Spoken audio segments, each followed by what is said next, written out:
bersama Sukro.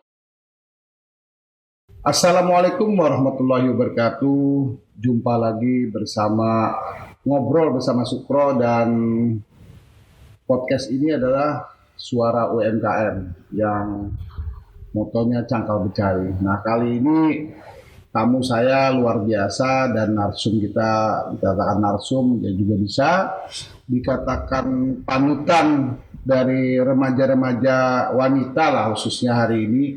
Tentu menjadi hal yang inspiring bagi kita, karena sejak digital beliau dalam hal meraih prestasi menjadi anggota DPR RI, banyak orang yang sudah tahu dan banyak orang yang sudah mendoakan beliau ini supaya jadi orang yang terbaik, karena talenta beliau ini misteri di kalangan anak muda Banjarmasin, sehingga saya sebagai partnernya, sebagai wakil rakyat di kota Banjarmasin, ketika beliau dilantik langsung memberikan ucapan bahwa Kalimantan Selatan kembali mengukir sejarah para Serikandinya, karena sudah beberapa dekade kita tidak punya wakil untuk jadi anggota DPR RI. Nah, sebelum kita bicara seperti itu, Ibu Aida Muslimah lah namanya, beliau pernah jadi Ibu Wagub Kalimantan Selatan di eranya suami beliau berpasangan dengan Rudy Arifin waktu itu ya. Betul. Nah, sebelum bercerita banyak, kita ingin tahu dulu nih Bu. Ibu ini lahirnya di Banjarmasin, anak siapa sih sebenarnya? Saya lahir di Banjarmasin 16 September 1970 dari seorang abah itu seorang guru, kemudian ibu adalah seorang ibu rumah tangga biasa. Kalau zaman dulu kan, kalau guru tuh biasanya kan berpindah-pindah dari satu daerah ke daerah yang lain. Dari Bandung, kemudian Kota Baru, kemudian Amuntai, terakhir menetapnya di Banjarmasin. Berapa saudara Bu Aida? 6 saudara dan saya yang terakhir. Wah, anak manja ya, tapi kelihatannya nggak manja beliau nih.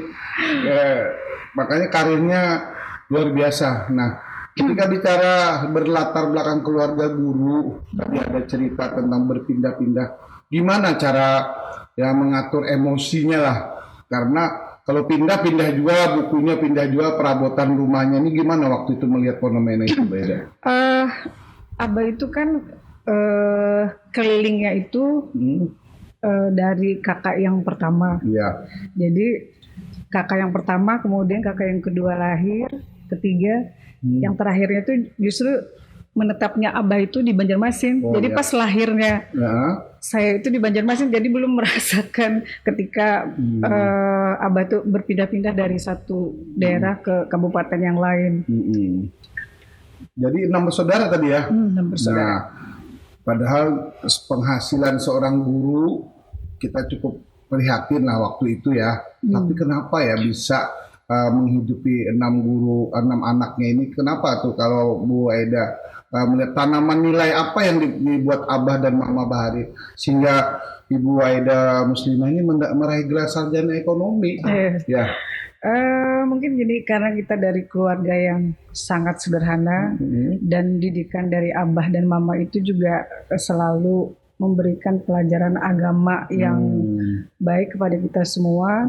Terus juga kemudian kita selalu satu sama lain dekat, karena ibu itu adalah seorang ibu rumah tangga, dan beliau juga orang yang pintar memasak buat makanan buat anak-anaknya, terus buat suami. Kemudian juga ibu itu, Mama itu suka tanaman, dan akhirnya hobinya Mama itu memasak, hobinya Mama itu menyukai tanam tuh turunnya ke kami gitu loh. Jadi ada sudah nih ya bakat yang ditanamkan oleh ibu tuh khususnya menanam. Nah, kita akan tanya nih, ketika saya melihat Ibu Aida Rosehan ini menjadi Ibu Wagub, dan waktu itu memimpin sebagai ketua anggrek ya. Dan bagaimana nih mengelola komunitas orang menggemari sebuah ini kan sebuah tanaman yang mahal dan langka. Siapa bilang? Gimana ceritanya? Jadi mungkin persisnya gini,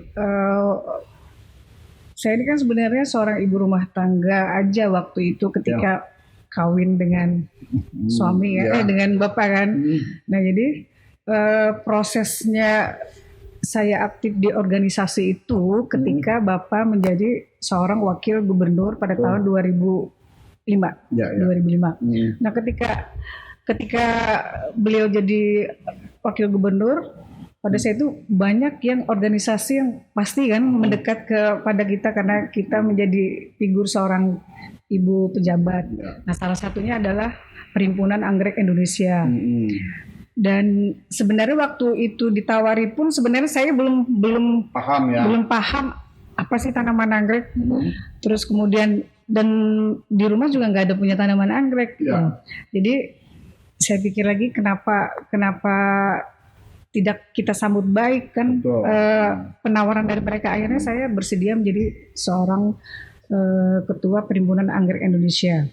Nah, yang saya lihat itu memang banyak program-program yang memang harus kita laksanakan. Salah satunya adalah bagaimana sih caranya program kita itu melestarikan anggrek-anggrek spesies kalsel.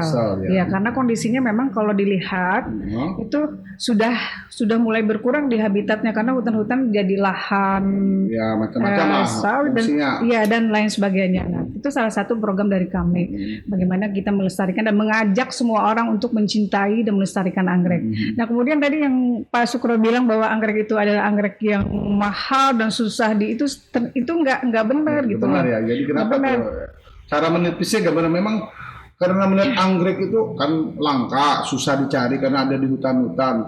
Ketika kita bicara, Ibu Eda nih ada komunitas anggrek dan bisa ada pameran-pameran, ini gimana sih caranya supaya orang tidak mengatakan bahwa anggrek itu mahal, gimana? Tidak, sebenarnya memang ada beberapa anggrek yang langka. Ya. Anggrek yang langka itu karena memang kondisinya di habitatnya memang nggak ada. Nah itu jadi barang carian dan incaran dari para hunter-hunter anggrek untuk dijual lagi gitu loh.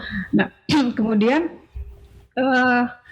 kita kalau melihat anggrek itu kan nggak mesti harus beli yang mahal dulu kan. Betul. Banyak anggrek yang murah-murah yang mungkin itu pertama kali kita untuk belajar untuk menyukai anggrek. Beli aja anggrek yang masih ada kok anggreknya harga 25.000, anggrek yang harga 30.000. Nah itu kan bisa kita pelihara. Lama-lama kan anggrek itu akan tumbuh, akan berbunga dan akan besar dan sehingga ketika anggrek itu berbunga, hati yang melihat kita yang memelihara dari kecil sampai dia berbunga itu kan menjadi suatu kepuasan dalam diri kita gitu loh. Oh ya. Jadi kayak gitu caranya ya supaya anggrek itu kesannya mahal itu karena cara pemeliharaannya bukan karena memang ya harganya mahal, enggak ya, karena pemeliharaannya lalu terkesan agak spesifik pemeliharaannya anggrek. Tapi memang kita harus tahu dulu kondisi anggrek ini. Memang ada beberapa anggrek yang taruhlah kalau misalnya ditaruh di tempat yang suka pencahayaan langsung.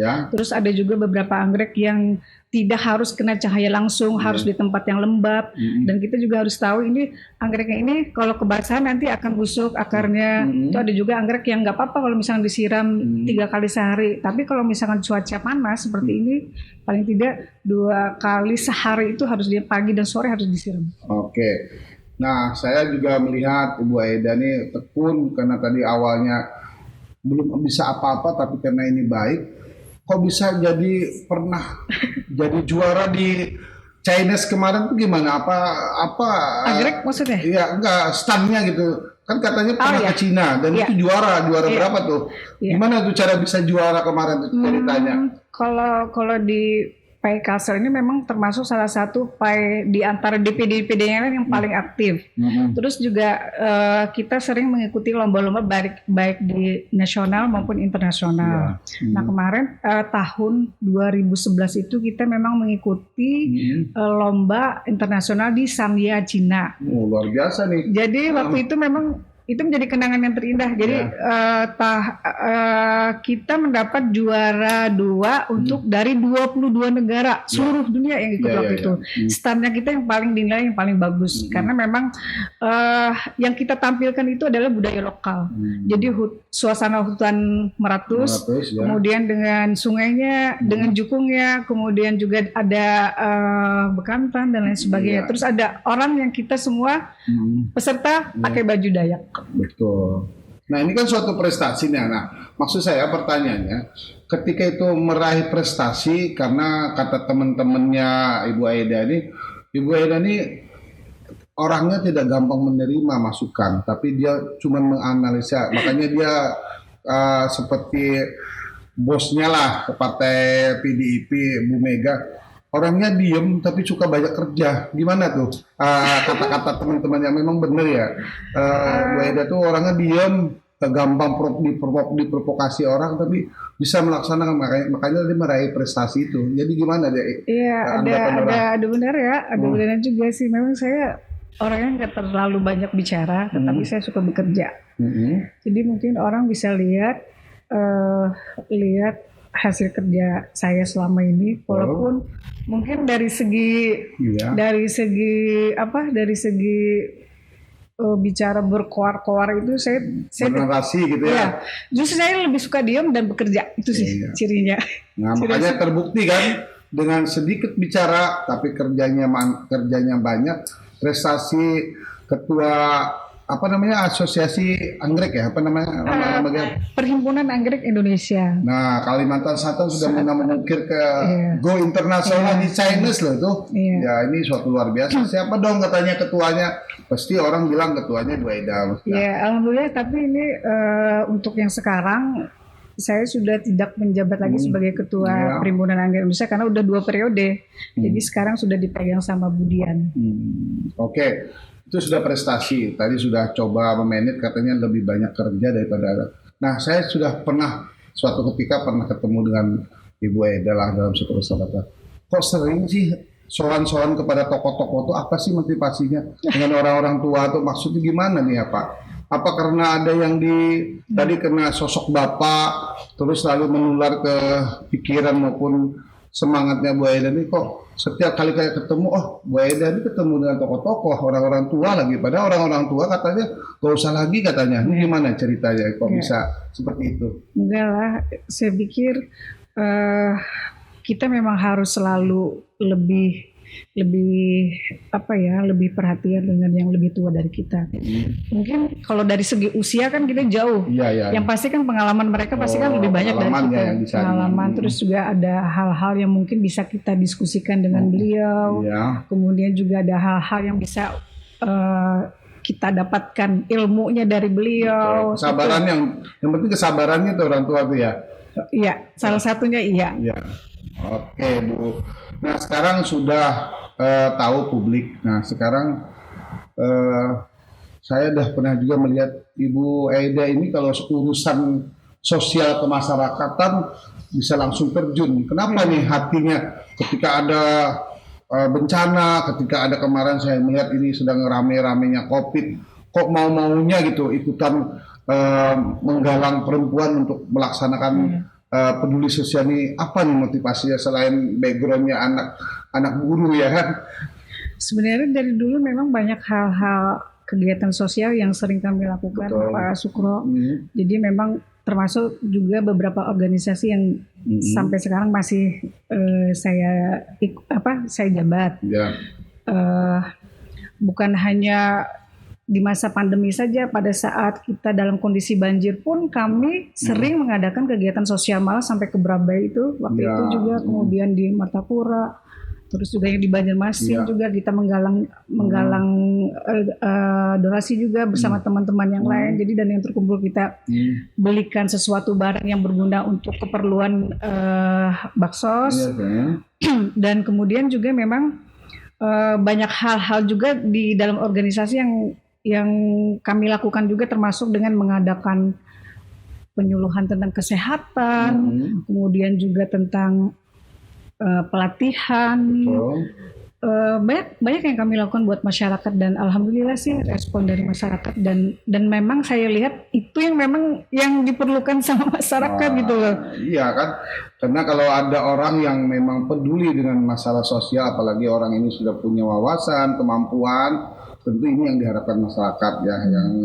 Nah sekarang kita bicara kepada sedikit lah. Sekarang kan syukur Kalimantan Selatan sudah punya Sri Kandi di DPR RI.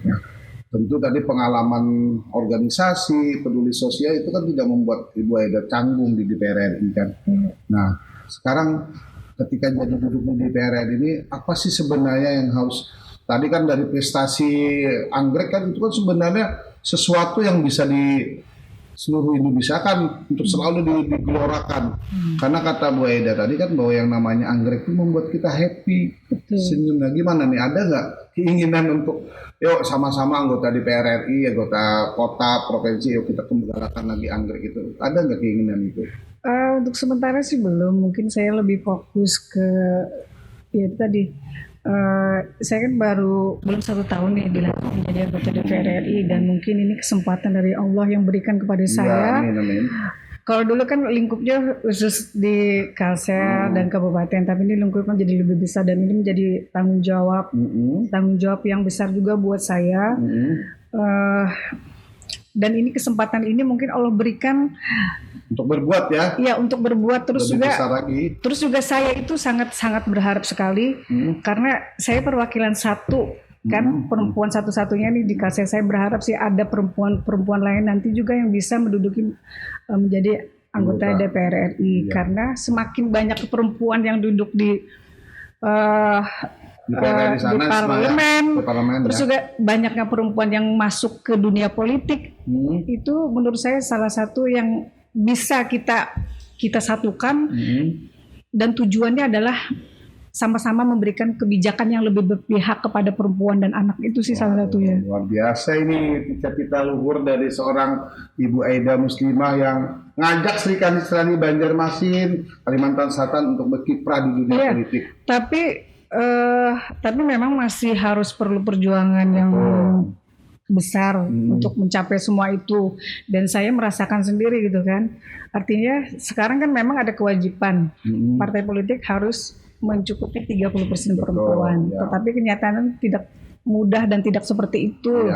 Masih banyak kok anggapan yang menganggap bahwa perempuan hanya sebagai pelengkap. Ya, tapi saya rasa pelan tapi pasti angka 30% itu akan kita capai dengan segera, karena ada contoh-contohnya sudah yang bisa maju ke parlemen kan. Nah, karena tadi kan dengan tidak ujuk-ujuk Ibu Aida Rosianti ke atas itu karena melewati beberapa tahapan. Tadi anak seorang keluarga biasa mendampingi suami yang jadi wakil gubernur, tentu itu pengalaman yang tidak semua orang bisa dapat. Tapi organisasi juga sudah memprestasi sampai go internasional loh. Nah, sekarang Bu Eda dengan talent yang sudah Ibu Eda terapkan ini, kira-kira apa sih sebenarnya konsep sederhana terhadap peran wanita dalam kiprah di politik itu yang Ibu Eda rasakan? Karena kan kadang-kala yang namanya wanita tuh ada anggapan itu urusan rumah tangga. Banyaknya hal yang diselesaikan oleh rumah tangga, tidak banyak kegiatan. Oh, Ibu Eda bisa menjalankannya. Anggapan itu gimana Bu Eda? Karena ketakutan perempuan itu kan sering kan? Iya, memang masih banyak anggapan yang seperti itu. Tapi semuanya kan tergantung dari diri kitanya sendiri. Terus juga ada dukungan pastinya dari keluarga, dari suami dan anak. Itu salah satu yang menunjang kita untuk bisa bergerak berkarir lebih tinggi lagi, lebih baik lagi, lebih bagus lagi. Yang penting saya pikir begini, kita harus, perempuan ini harus membekali dirinya dengan menambah wawasan, menambah pengetahuan, kemudian juga kita lebih banyak bergaul dengan orang-orang yang baik. Terus juga kita aktif di organisasi. Itu adalah salah satu yang menunjang semua tepisan anggapan perempuan itu seperti itu. Jadi salah satu yang bisa menunjang karirnya kita itu adalah organisasi. Gini Bu Aida, kan dengan adanya Bu Aida jadi terpilih ini kan, ini khususnya di pemerintah Kota Banjarmasin, banyak lurah juga wanita sekarang, banyak kepala dinas juga wanita. Nah kan jadi bupati sudah ada. Nah ini kan virus positif yang didorong oleh Bu Eda ini kan membuat ternyata Bu Eda ini sukses di keluarga, sukses juga di karir. Nah sekarang Bu Eda ada nggak kasus-kasus di Kalsel ini memberedar bahwa perempuan itu selalu dipinggirkan atau selalu tidak mendapat tempat. Ada nggak pernah merasakan itu? Iya, pernah merasakan dan sering melihat secara tidak langsung kan masih banyak beberapa anggapan bahwa perempuan itu tidak mampu untuk menduduki suatu jabatan. Kemudian juga masih banyak yang hak-hak yang kita masih belum maksudnya dipinggirkan. Terus juga ada juga putusan yang lebih berpihak kepada kaum laki-laki daripada kaum perempuan. Jadi ada harapan bahwa nah sekarang ketika itu ada sesuatu yang janggal di Kalimantan Selatan, ada nggak ide atau gagasan Bu Aida Muslimah, karena kelompok-kelompok perempuan ini kan jarang muncul nih, ada Kaukus Kalimantan wanita, ada kalau di Dewan itu ada Gatliwara kan istri-istri. Iya, banyak. Mungkin masih malu kali ya. Masih malu. Ya itu tadi saya pikir kenapa tidak kalau kita misalkan nih kaum perempuan duduk satu meja. Sama-sama kita mendiskusikan bagaimana sih perempuan-perempuan yang ada di Kalimantan Selatan ini untuk bisa maju lebih baik lagi ke depan dengan karir-karirnya yang selalu menunjang untuk kepentingan masyarakat. Itu sih harapan saya, mudah-mudahan sih dengan adanya pertemuan mungkin, dengan adanya diskusi mungkin dengan mereka akan muncul suatu ide yang bagus untuk perempuan-perempuan yang di Kalsel. Khususnya di Banjarmasin. Banjarmasin ya, tempat Bu Eda lahir ya, di Banjarmasin. Nah, sekarang Bu Eda sekarang di DPR ini duduk di komisi berapa sih? Komisi 2. Tentang apa tuh? Pemerintahan. Terus juga KPU, Bawaslu, Pemilu, Pilkada, kemudian PNS, Pertanahan. Nah, sebentar lagi katanya kan kita akan menggelar pemilu. Nah, tadi Bu Rosehan, Ibu Aida Rosehan, ayo perempuan bangkit nih, masuk ke partai politik yang bisa untuk berkiprah. Nah sekarang Bu Aida bisa nggak melihat bahwa memilih seseorang menjadi wakil itu kan harusnya kan dilihat dari kemampuan seseorang. Nah, ada nggak harapan kita bahwa pemilih-pemilih kita ini cerdas, memilih orang-orang yang memang mumpuni di bidang gimana cara? Karena pemerintah kan ada yang namanya pendidikan politik, ya kan? Nah, menurut Bu Eda gimana nih? Program pendidikan politik ini menurut Bu Eda tepat atau perlu ditingkatkan lagi nih? Pendidikan politik bagi perempuan tepat, saya kira, dan itu memang harus dilakukan oleh partai politik karena dari situ bisa merangkul perempuan-perempuan, mereka dibekali ilmu tentang pendidikan politik, terus juga dibekali dengan bagaimana dengan berhadapan dengan orang, terus juga bagaimana mereka melakukan sesuatu, berbuat yang nyata dengan masyarakat, dan itu saya pikir itu satu bekal buat dia, persiapan dia ketika dia ingin mencalonkan menjadi seorang anggota DPR. Bukan hanya di RI ya, tapi juga kabupaten, provinsi, kabupaten, dan kota. Oke, itu sudah. Terus tadi di bidang ASN, hari ini pemerintah sudah menggulirkan tentang tidak ada lagi ada honor-honoran ya. Nah, khususnya masalah guru nih. Karena saya tertarik karena backgroundnya Bu Eda tentu kan kira guru Kota Kalimantan Selatan belum diangkat, gimana nih peluang guru-guru di Kalimantan Selatan yang katanya sudah dijadikan tenaga P3KT ya. Gimana konsep P3KT ini benar-benar membuat guru itu ada kepastian kan sudah dari segi harapan gajinya, waktunya, gimana menurutnya Bu? Memang itu menjadi masalah kita semua ya, dan banyak memang yang tenaga honor yang 10 tahun, 5 tahun, 10 tahun, kemudian sampai 15 tahun belum diangkat sampai sekarang. Jadi harapan mereka satu-satunya ini lewat P3K.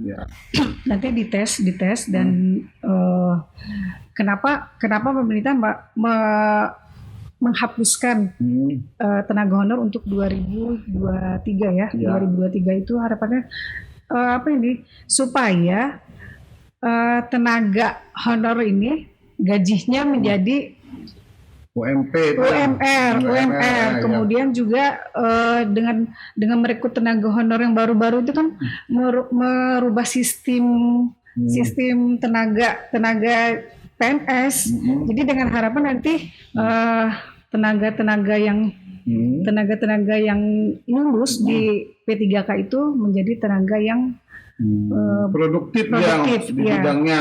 Tidak lagi karena anggapan kalau honor dan non honor dan non honor itu sepertinya ada perbedaan. Padahal kalau sudah di clearkan seperti ini lebih bagus ya. Oke. Harapan ini bertumpu pada Indonesia khususnya untuk Kalimantan Selatan ya. Selalu akan dikawal nanti ya. Kalau misalnya ada proses-proses itu ya. Nah, sekarang Bu Eda ngobrol kita ini sudah hampir 25 menit nih. 5 menit lagi, sebentar lagi kan kita akan menyudahi. Nah, sekarang digalakkan sudah nih masalah UMKM di Kota Banjarmasin dan hari ini aja sudah gelar-gelar event-event.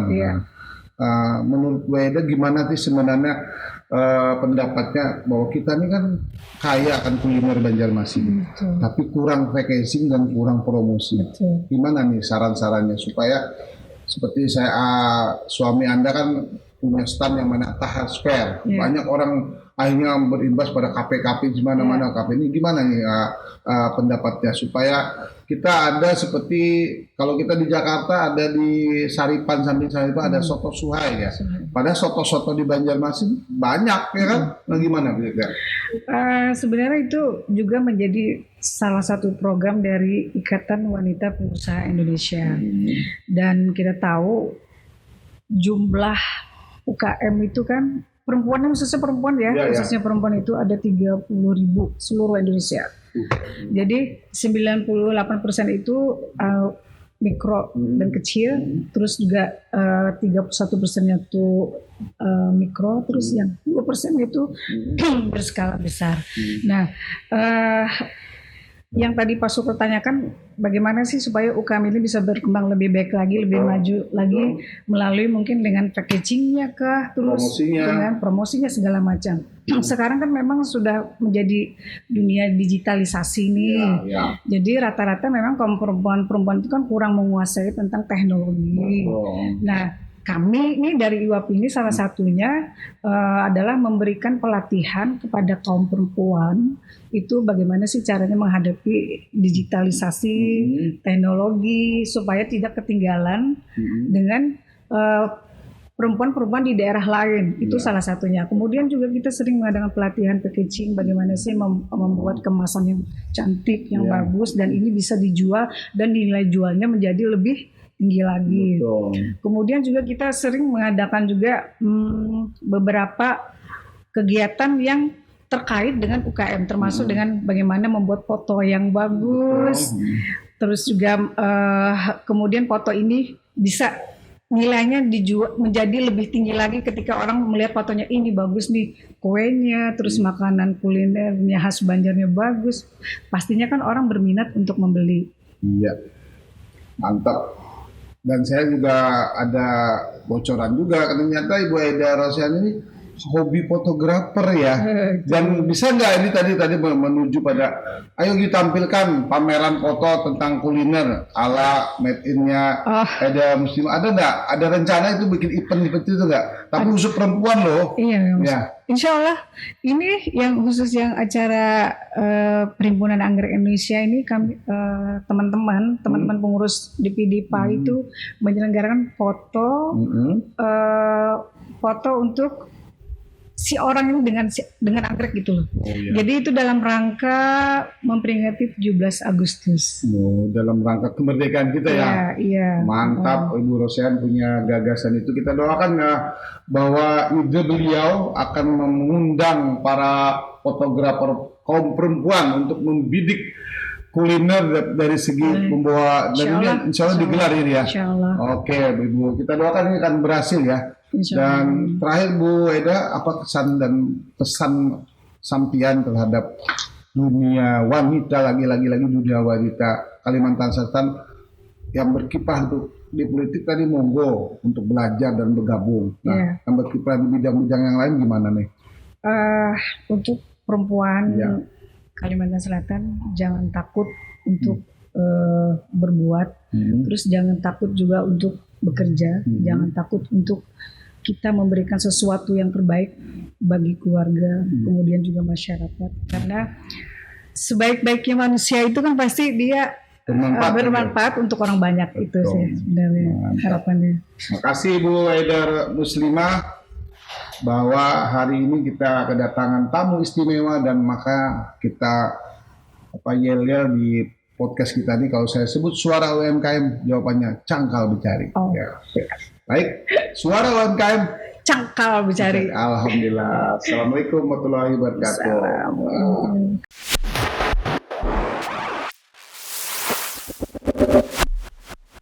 Ngobrol bersama Sukro.